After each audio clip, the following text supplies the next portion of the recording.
இளைய தலைமுறையினரிடையே பன்முக கலாச்சார புரிந்துணர்வையும் தேசப்பற்றையும் ஆழமாக விதைக்கும் நோக்கில் கிரிப் எனப்படும் தேசிய ஒற்றுமை ஒருங்கிணைப்பு திட்டத்தை தேசிய ஒருமைப்பாட்டுத்துறை அமைச்சு தீவிரப்படுத்தி வருகிறது.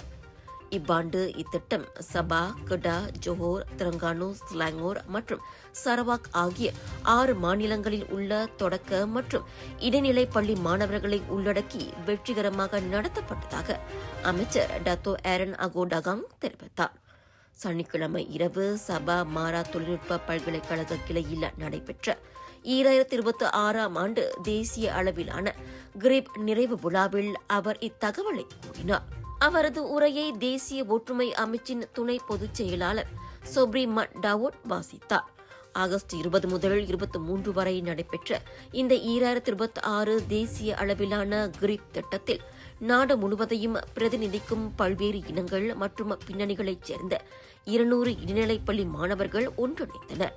இந்நிலையில் பள்ளி பருவத்திலிருந்தே இன நல்லிணக்கத்தை வளர்க்கும் நோக்கில் 13வது மலேசிய திட்டத்தின் கீழ் அடுத்த ஆண்டு முதல் பாலர் பள்ளி சிறுவர்கள், பள்ளி மாணவர்கள் மற்றும் பொது சமூகம் என 3 பிரிவுகளாக இத்திட்டம் மேலும் விரிவுபடுத்தப்பட உள்ளது.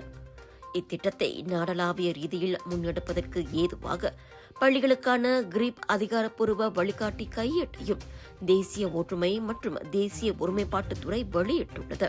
இதன் மூலம் மாணவர்களிடையே ஆரம்ப கட்டத்திலேயே நல்லெண்ணத்தையும் பரஸ்பர மரியாதையையும் வளர்த்து நாட்டின் சமூக ஒருமைப்பாட்டை எதிர்காலத்தில் மேலும் வலுப்படுத்த முடியும் என அமைச்சு நம்பிக்கை தெரிவித்திருக்கிறது. உங்கள் குரலை உலகம் கேட்க தயாரா?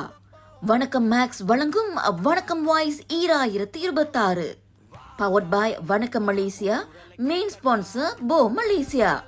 பங்கேற்க நீங்கள் செய்ய வேண்டியது ஒன்றே ஒன்றுதான்.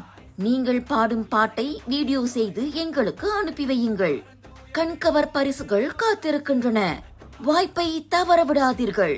இன்றே பங்கேற்கவும்.